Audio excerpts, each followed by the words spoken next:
Breaking news చూస్తున్నారు.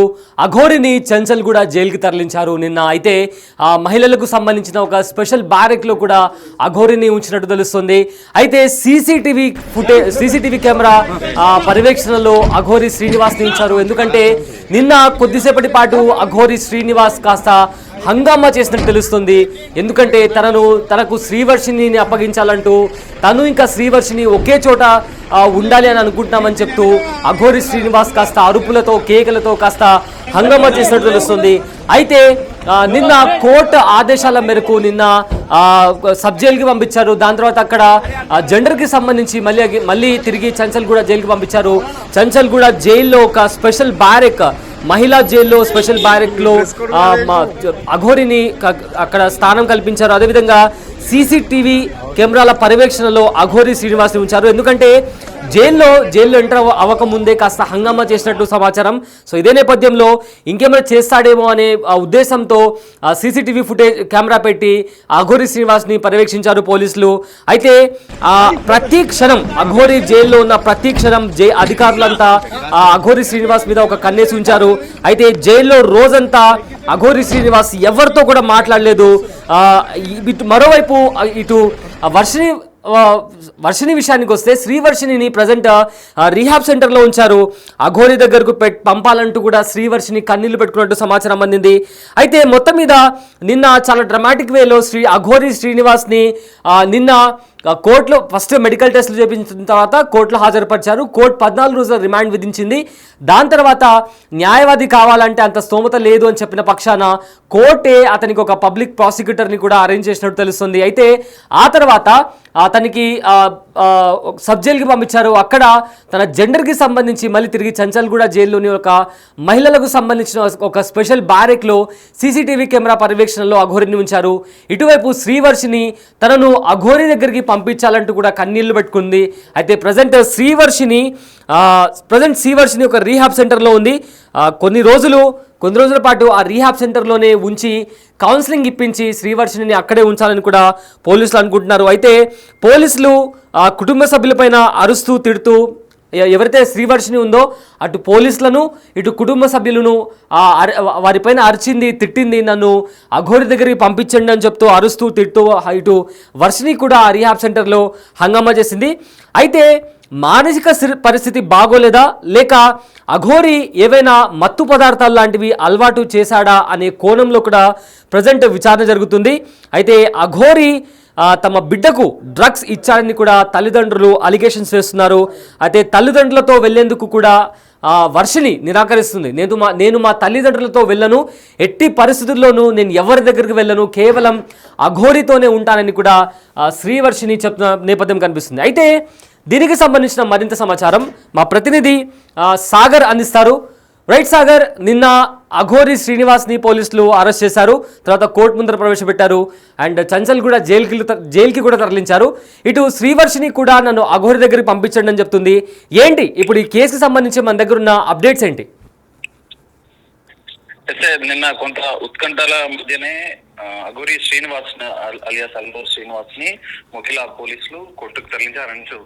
Court 14 రోజుల remand విధించడంతో మొదట సంగారెడ్డి జైలుకి తరలించారు. సో అక్కడ మహిళా పురుషుల జైలు మాత్రమే ఉండడంతో మరోసారి వైద్య పరీక్షలు నిర్వహించిన అనంతరం ట్రాన్స్జెండర్ అఘోరి అని తేలడంతో వైద్య పరీక్షలు నిర్వహించిన వైద్యులు కూడా నిర్ధారించడంతో ఇటు చంచల్గూడలోని మహిళా జైల్లోనే ప్రత్యేక బ్లాక్ లో అఘోరి శ్రీనివాస్ నుంచినట్లుగా కూడా జైలు అధికారులు వెల్లడించిన పరిస్థితి. అయితే కొంత హంగామా నిన్న సంగారెడ్డి జైలు వద్ద కొంత హడావిడి చేసినటువంటి అఘోరి ఇక్కడ చంచల్గూడ జైల్లో కూడా హంగామా చేసే అవకాశం ఉన్న నేపథ్యంలో మిగతా ఖైదీలకు ఇబ్బందులు తలెత్తకుండా ఉండేందుకు సీసీ కెమెరాల పర్యవేక్షణలో అఘోరి శ్రీనివాస్ నుంచినట్లుగా కూడా తెలుస్తుంది. ఇటు మరోవైపు శ్రీవర్షిని అంశం కూడా నిన్న ఎక్కడ ఉందన్న సస్పెన్స్ నెలకొన్న నేపథ్యంలో కొంత శ్రీవర్షిని కూడా పోలీసుల పైన దుర్తిగా ప్రవర్తిస్తూ అఘోరి శ్రీనివాస్ దగ్గరికి తనను పంపించాలి, తను ఉన్న దగ్గరనే నేను కూడా ఉంటానంటే ఆమె అరుస్తూ కొంచెం హల్చల్ చేసిన పరిస్థితి కూడా కనిపిస్తుంది. ఈ నేపథ్యంలోనే పోలీసులు కస్తూర్బా రిహాబిలిటేషన్ సెంటర్ కు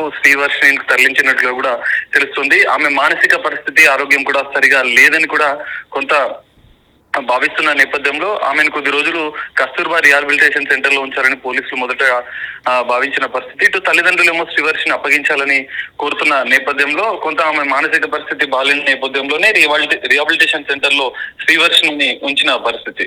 సో ఇప్పటికే కొంత మత్తు పదార్థాలు తీసుకొని, ఎందుకంటే ఆమె మానసిక పరిస్థితి బాగాలేకపోవడానికి ప్రధానంగా అఘోరి శ్రీనివాస్ ఆమెకి ఏమైనా మత్తు పదార్థాలు ఇచ్చారా అన్న కోణంలో కూడా పోలీసులు అనుమానిస్తున్న నేపథ్యంలో కొద్ది రోజులు అక్కడే ఉంచిన అనంతరం కూడా శ్రీవర్షిని మానసిక పరిస్థితి కొంత మెరుగైన అనంతరం నిర్ణయం తీసుకోవాలని చెప్పి అటు పోలీసులు భావిస్తున్న పరిస్థితి. తల్లిదండ్రులు మాత్రం తమకి అప్పగించాలని చెప్పి వాళ్ళు పోలీసులను డిమాండ్ చేస్తున్న పరిస్థితి కూడా మరోవైపు కనిపిస్తుంది. అయితే ఆమె తల్లిదండ్రులతోని వెళ్ళడానికి నిరాకరిస్తున్న నేపథ్యంలో ఇటు పోలీసులు కొద్ది రోజులు మహిళా జైల్లో ఉంచి ఆమె విద్యకు సంబంధించినటువంటి విషయంలో కూడా కొంత విధులను కొనసాగించేందుకు ఆమెకు కౌన్సిలింగ్ నిర్వహిస్తున్నట్లుగా కూడా తెలుస్తుంది. మరి శ్రీవర్షిని విషయంలో తల్లిదండ్రులు నెక్స్ట్ ఏం చేయబోతున్నారు అనేది చూడాలి.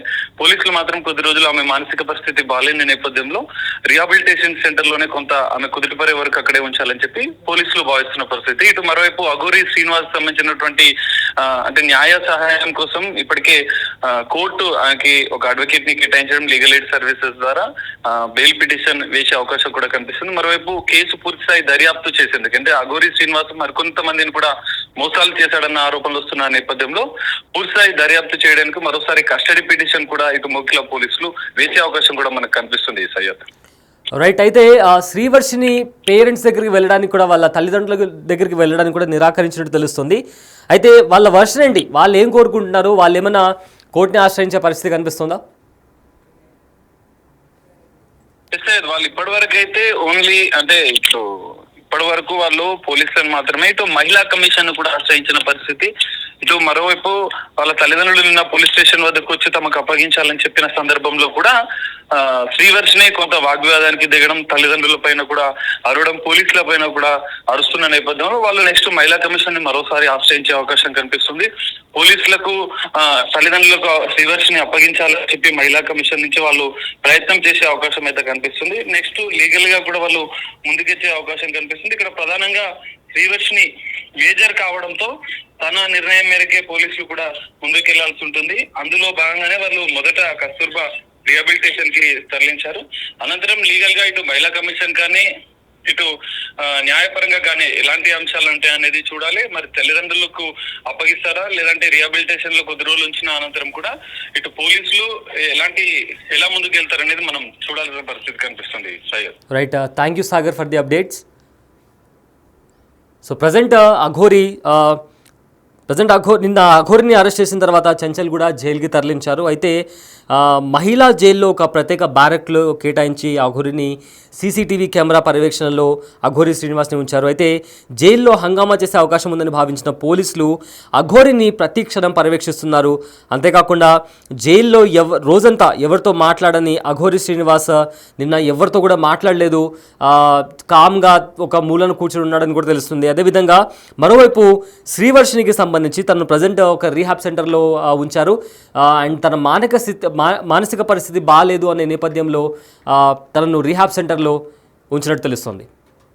రైట్ రత్న, ప్రెసెంట్ మనం శంకరపల్లి పిఎస్ దగ్గరే ఉన్నాము. అయితే పొద్దున్న నుంచి కూడా ఈ అరెస్ట్ అనేది ఏదైతే ఉందో చాలా సంచలనంగా మారింది. అయితే అందరూ కూడా క్వశ్చన్ చేస్తూ ఉన్నారు, అసలు వర్షిని ఎక్కడుంది, ఏం చేస్తుంది, తన కుటుంబానికి ఏమైనా అప్పు చెప్పారా లేదా అని చాలా మంది వివరణ అడుగుతూ ఉన్నారు. అయితే ప్రెసెంట్ శంకరపల్లి పిఎస్ కి అయితే వర్షిని తీసుకొచ్చినట్టు కూడా తెలుస్తోంది.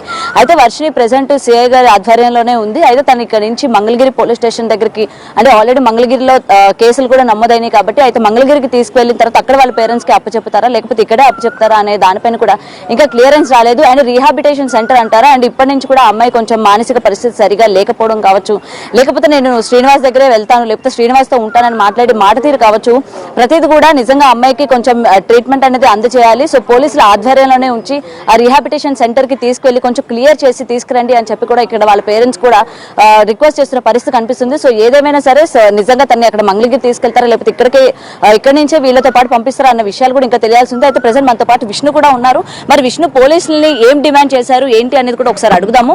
విష్ణు గారు, మీరు పొద్దు నుంచి కూడా వర్షినితోనే ఉన్నారు కాబట్టి పోలీసులతో మీరేం మాట్లాడారు, పోలీసులు ఏం వివరణ ఇచ్చారు? పొద్దున్న 7 గంటలకు వచ్చామండి మేము. 7 గంటలకు ఫస్ట్ మొకిలా పోలీస్ స్టేషన్కి వెళ్ళాం. మొకిలా నుంచి మళ్ళీ ఇంకొక పోలీస్ స్టేషన్కి తీసుకెళ్లారు. మళ్ళీ అక్కడి నుంచి మేము క్యాబ్ బుక్ చేసుకొని మళ్ళీ ఈ పోలీస్ స్టేషన్కి వచ్చాం. ఈ పోలీస్ స్టేషన్కి వచ్చిన దగ్గర మాకు ఎటువంటి రిప్లై ఇవ్వలేదు. లోపలికి వెళ్ళినా కూడా బయటకు వచ్చి అన్నారు. మమ్మల్ని ఏం పట్టించుకోవట్లేదు. ఇందాక నేను గట్టిగా లోపలికి వెళ్ళి అడిగితే ఆ అమ్మాయికి ఇష్టం లేదు మీతో రావడం, ఆ అమ్మాయిని మేము ఇలా రీహాబిలేషన్ సెంటర్కి అలా పంపిస్తామని మాట్లాడారు. నేను ఆల్రెడీ మరి మంగళగిరి పిఎస్లో కేసు ఉందండి, మేము అక్కడ మాకు దగ్గరలో ఉన్న గుంటూరు జిల్లాలో వేయించుకుంటాము. ఇది రంగారెడ్డి జిల్లా కాబట్టి తెలంగాణ కిందకి వస్తుంది కాబట్టి మాకు కొద్దిగా ఇబ్బందిగా ఉంటుంది. మా పిల్ల మా సొంత ఊర్లలో అక్కడ దగ్గరలో మేము చేయించుకుంటాము, మా పోలీసులతో మేము మాట్లాడి చేయించుకుంటామండి అన్న. అంటే ఆయన చాలా ర్యాష్గా చెప్పేశాడు, అది ఎన్నో కుదరలేండి, మీరు వెళ్ళిపోండి, మా పని మేము చేస్తామన్నారు. నేను ఆ తర్వాత అందరికీ చెప్పడం జరిగింది, వాళ్ళ అమ్మ నాన్న వాళ్ళ అన్నయ్య అందరినీ పిలిపించి విషయం చెప్పడం జరిగింది.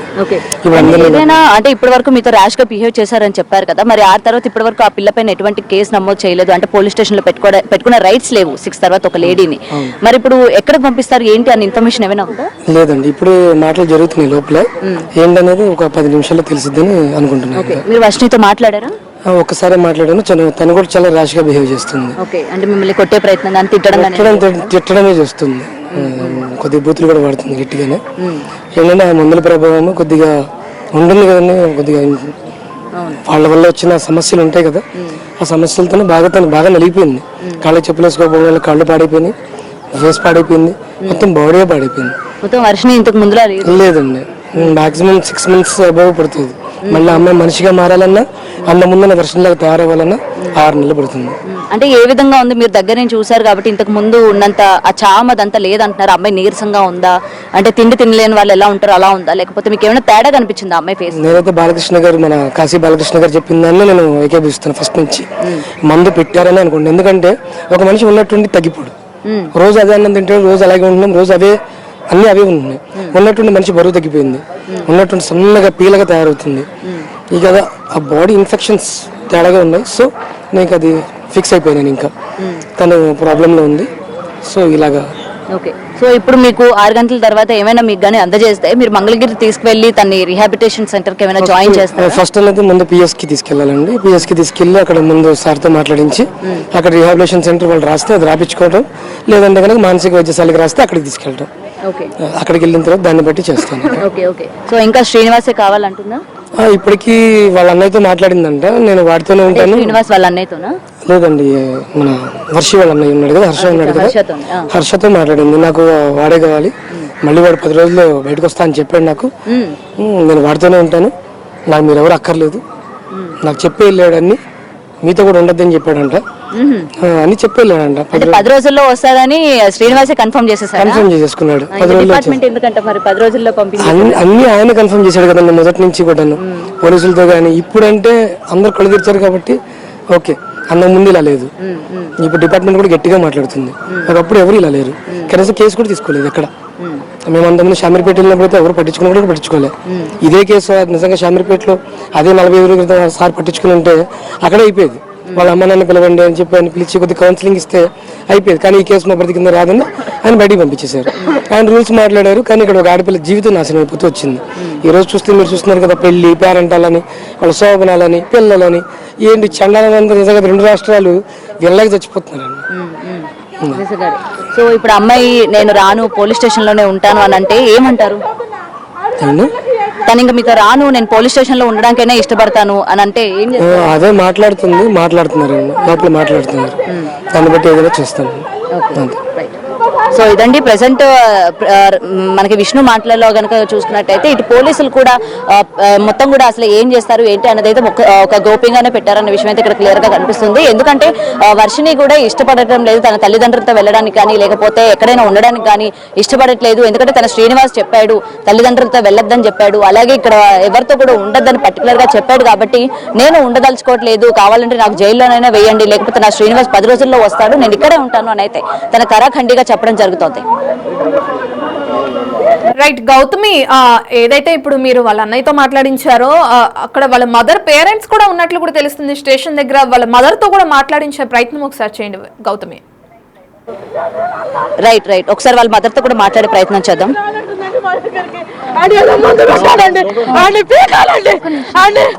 అని పీకాలి పోలీస్ డిపార్ట్మెంట్ వారు పీక కక్కియాలి. నా పిల్లకి ఏం పెట్టేవరా? ఈ రోజు నాకు తండ్రి అల్లాడుతున్నాడు. నా అన్న కాళ్ళు చెల్లాడు దిమ్ములు పెట్టుకుని అన్నం తినుకొని మేము అల్లాడుతున్నాం. ఉదయం నీకు అప్ప చెల్లెళ్ళు ఉంటారుగా, నీ చెల్లి దూరం అయితే నీ బిడ్డ దూరం అయితే మీకంత కడుపు కోతగా ఉంటుంది. 20 రోజులు నువ్వు పెట్టుకుని ఈ రోజు నా కూతురికి ఏం మంది పెట్టావురా నువ్వు? నా కాకాడి లంచ కొడుక, నా పిల్లలు నా దగ్గరికి వెళ్ళమని చెప్పు. పిల్లలను వసీకరణ చేసుకున్నావు, నీ గుప్పట్లో పెట్టుకున్నావు. పోలీస్ డిపార్ట్మెంట్ ఒకటే అనుకున్నానండి. అని 2 పీకి పిల్లకి ఏం పెట్టాడో చెప్పించిందండి. నా పిల్లలు నా దగ్గరికి వెళ్ళమని ఆయన దగ్గర పిలిపించి, నువ్వు వెళ్ళిపోమని ఆయన దగ్గర పంపించి నా పిల్లలు నాకు అప్పు చెప్పే బాధ్యత పోలీస్ డిపార్ట్మెంట్ వరకు ఉందండి. అన్ని పీకానా మా ముందు కళ్ళ ముందు పెట్టైనా సరే. మీరు కలిసారు కదా మీ కూతుర్ని, తను మీతో ఏం మాట్లాడింది ఫస్ట్? నేను రానంటుందండి. వెళ్ళానండి. అసలు కన్నుతలేని ఆప్యాత లేదు, కన్నుతలేని ఆప్యాత లేదు. ఆడు ఏం చేశాడో పోలీసు వారిని గట్టి కోటింగ్ ఇవ్వాలి. ఏడికెళ్తా అంటుంది. వద్దండి, నేను ఉంటే హోమ్ లో ఉంటా, లేకపోతే ఆడ అత్తగారింటి కదా, అత్తగారి వెళ్ళాలా ఇద్దండి. అదే ఆడదేదో బెల్లం పలేదో చచ్చిందంటే మా నెల దాడి చచ్చాడంటే లేనంటున్నారు కదా, మరి అత్తగారింటికి ఎలా వెళ్తున్నారు? అదే మీరు అడగాలి, మీరు అడగాలి. ఆ పిల్లలు అత్తగారి అడ్రస్ ఆమెకు తెలుసా? మేమేమైపోవాలమ్మా? ఆ పెళ్ళండి ఆ కథ నట్టు తీసుకెళ్ళిపోతాయండి పోలీస్ డిపార్ట్మెంట్ వాళ్ళు. నా పిల్లలు నా కంపెనీ వాళ్ళు ఎన్కౌంటర్ చేయకపోతే చేయాలని నేను కోరుకుంటున్నానండి. 2 పీకాలండి. ఏమన్నాడు పీకి అని చేత రప్పించాను, నీకు రప్పించి ఆడి చేత నా పిల్లలు పంపించాలి. అడుగు పుట్లా ఉంది నా పిల్ల. పోలీసులు ఏమని అడిగారు ఇక్కడికి వచ్చి? మీరు ఇక్కడికి వచ్చి ఏమండి పాపను చూపించమంటే అన్ని వివరాలు కనుక్కుని పాపని తీసుకొచ్చి చూపించారండి. అమ్మాయి నువ్వు ఆప్యాయత లేదు, మాట్లాడుతూ లేదు. అమ్మాయి వెళదామా అంటే నేను రాను. ఎక్కడికి వెళ్తామని నేను అత్తగారింటికి వెళ్తాను. ఎవరు మా పేరెంట్స్ అంది. మా దగ్గరికి రావడం ఇష్టం లేదంట. 2 నెలలు ఏం చెప్పి శ్మశానంలో తిప్పాలని నీకు ఎక్కువైపోయాడా? ఏం చేశాడని ఎక్కువైపోయాడు నీకు? నీకేం చేశాడు? 23 సంవత్సరాలు బంగారం పెంచినట్టు పెంచాం, బీటెక్ చదివించాం, నీకు ఏకులు కావాలంటే ఏకులు ఇప్పించాం. ఏంటి మాకు ఈ గర్భశాఖం? శ్రీనివాసు లంచా కొడుక, నువ్వు వచ్చేడికి నువ్వు వెళ్ళమ్మని సాగా నమ్మపోవాలి పిల్లని. నీ అంత తోలుస్తాను నా కొడుక. తెలంగాణ డీజీపీ గారి దగ్గరికి వెళ్ళి నువ్వు ఏం మందు పెట్టావా పిల్లకి? నువ్వేం చేసావా? కోటింగ్ దారి కక్కాలి నువ్వు. లంచా కొడుక నా పిల్లని నువ్వేం చేసావురా? నేను 23 సంవత్సరాలు పెంచుకున్నావురా. 2 నెలలు నువ్వేం చేసావురా? నువ్వు 30 ఏళ్ళు నాకు 1 లక్ష ఏం చెప్పారమ్మా మీతో? పోలీసులు అవసరం కౌన్సిలింగ్ అవసరం పంపిస్తానన్నారండి. ఆయన కోటింగ్ అయ్యారండి బాగా. ఇంటికి ఎప్పుడు పంపిస్తా అని చెప్పారు మీతో? ఇంటికి ఎప్పుడు తీసుకెళ్ళే అవకాశం? ఆ పిల్ల రావట్లేదు కమ్మా. వచ్చి 15 రోజులు కౌన్సిలింగ్ పెడతాం. ఆ లంచా కొడుకు గుప్పిట్టా ఉందండి. ఆ లంచా కొడుకు వచ్చే మా దాసులు ఏం మాట్లాడండి. అమ్మాయి వెళ్తాం అంటే నేను రాను. అమ్మ నా అభ్యర్థ లేదు, 20 రోజులు ఏమీ లేదు. లంచా కొడుకు ఏం మందు పెట్టి మార్చావురా? ఏ డ్రగ్స్ ఇచ్చావురా నువ్వు? 15 రోజులు పోలీసులు ఏమైనా వాళ్ళ దగ్గర ఉంచుకొని రీహాబిటేషన్ పంపిస్తానని కానీ ఏమైనా చెప్పారా? చేస్తానండి, చెప్పారా మీకు? చెప్పారండి. 15 రోజులు అన్నారా? 15 రోజులు అన్నారండి. మరి ఆ పిల్ల రాకపోతే ఇంకెక్కువ ముందు ఉండాల్సి వచ్చింది కదండి. మరి కౌన్సిలింగ్ అయిపోయి శ్రీనివాస్ గారిని రప్పించి ఆడి చేత నా పిల్లలు కప్పు చెప్పాలి. నువ్వు వెళ్ళిపో, ఆడి చేత ఆయన తన్నిపి మా పిల్లని. నేను పొరపాటును తప్పైపోయింది, నన్ను క్షమించి పెళ్లి చేసుకోవాలా? అది ఉట్టదు పెళ్లి, ఇది పెళ్లి కాదు. నేను అటు ఇటు కాను అని ఆడు తప్ప ఆడొప్పుకొని ఆడు చదువుతాయి మొదలు నా పిల్లని నాకు అప్పు చెప్పాలి. ఈ అన్యాయం ఏడన్నా ఉంది, ఈ ఎక్కడం ఏడన్నా ఉందా? నువ్వు అగోరు దొంగ వేషంలో వచ్చి కావపించాచురా నువ్వు. నీ పెళ్లిళ్ళు కావాల్సిన ఎట్ట చేసుకోవాలరా? లోకం అంతా ఎట్ట చేసుకుంది, ఎట్ట చేసుకుంటారా? లంచా కొడుక, నేను సబ్బు తంతా కొడుకు ఎదురుంటప్పుడు ఎట్ట తన్నావన్నా నా కొడుక. ఆడపిల్లలతో ఆడుకుంటావంటరా, శ్రీమూర్తులతో ఆడుకుంటావంటరా? 23 సంవత్సరాల పిల్లలు ఆగం చేసి మా అమ్మాయిది ఏం తప్పులేదండి. తప్పులేదు. ఆడు ఇక్కడికి వచ్చే ఏం మందు పెట్టాడో పోలీస్ డిపార్ట్మెంట్ కూడా తన్ని కక్కియాలి. ఆడిని ఇక్కడికి రప్పించి వెళ్ళిపోమ్మా, నా తప్పు అయిపోయింది, నేను చేసుకోవాలి, నేను సాక్కోవాలని చెప్పాలి. కాదు, మళ్ళీ 10 రోజుల్లో నేను వస్తాను తీసుకెళ్తానని ఎవడా శ్రీనివాస లంచా కొడక, నీకు చెప్పు తెగపోతే నా కొడక. ఇజ్రాయెల్ అందరూ వాళ్ళు అక్కడికి ఆ పేరు ఏం పేరు మాదిరి వాళ్ళందరూ నిన్ను వ్యతిరేకించారు, అందరూ వ్యతిరేకించారు. నువ్వు దొంగ గోరి వంట, నువ్వు దొంగ మాత వంట, దొంగవాడి వంట, నువ్వు లంచా కొడక. చంప మా మమ్మీ మా డాడీ అంది. గుర్తుపట్టిందా? మా తల్లిదండ్రులే అని చెప్తుందా లేదా? చెప్పింది మా మమ్మీ అందండి రానండి నా లంచా కొడుకా. చెప్పండి మీరు చెప్పండి అంకుల్ మీరు చెప్పండి పిలిచారయ్యా పిలిచా ఎస్ఐ గారు అన్నారు ఎవరమ్మా తెలిసే నీకు అన్నారు. మా మమ్మీ మా పప్ప అంది. అన్నాక మరి నేను లేచాను, అమ్మాయి ఏంటి మరి వెళ్దామా అని నేను లేచాను. బుద్ధి కూర్చొని మాట్లాడాను అన్నారు ఎస్ఐ గారు. నేను కూర్చుని మాట్లాడాను. ఏమడిగారు మీ అమ్మ? అమ్మాయి వెళ్దామా అని ఇంటికి అన్నాను. అంటేను రాను పప్ప నేను రాను ఇప్పుడు అంది. ఎందుకు రావు అమ్మా ఏంటంటే ఎక్కడ ఉంటావు ఏంటి అన్నాను. నేను ఇక్కడ ఉంటాను ప్రస్తుతం ఇల్లు దగ్గర ఉంటాను నాకు రానుంది. నాకు రావాలండి అమ్మా 23 సంవత్సరాలు పెంచాను నిన్ను, మంచి చదివించాను, నేను ఎంత అప్రూవల్ చూసుకున్నాను, ఎందుకు వచ్చింది ఇంత మా మీద ఇంత ఎలిగేషన్ నీకు అన్నాం. అంటే ఏమో 23 సంవత్సరాలు పెంచావు నీ బాధ్యత అయిపోయింది. మీ ముందు కూడా ఇప్పుడు అదే చెప్తుంది, పోలీసుల ముందు కూడా. అందుకు ఇప్పుడు ఆయన ఎస్ఐ గారి ముందు ఉంది. అంటే వాళ్ళేమన్నారు పోలీసులు? ఎస్ఐ గారు అన్నారు మీరు ఆగండి ఇప్పుడు కాదు, ఆ పిల్ల మంచి ఇదిగా ఉంది, హోమ్ కేర్ పంపిస్తాము, అక్కడ కొంచెం సైకలాజికల్ గా ట్రీట్మెంట్ ఇస్తారు, మీరు కూడా ఆ పిల్లల్ని చూడాలనుకుంటే వస్తా ఉండొచ్చు అక్కడికి హోమ్ కేర్ కి, మీకు ఆ పర్మిషన్ ఇస్తాము అని అన్నారు. హోమ్స్ అయిపోయినాక మరి మీ ఇంటికి వస్తానంటుందా? నన్ను 10 రోజులు కొంచెం వదిలేసండి డాడీ అంది. 10 రోజుల తర్వాత వస్తా అన్నదా? వస్తుంది మీతోటి. మీరు అంటున్నారా తనే అనిందా? 10 రోజులు వదిలేసేయండి ఫ్రీగా వస్తానని నా ముందే కాదు, ఒక పోలీస్ అధికారి ముందే ఎస్ఐ గారి ముందే అంది. నా పిల్ల రాకపోవాలి శ్రీనివాస లంచా కొడుకా. నువ్వు నా పిల్లకి ఏం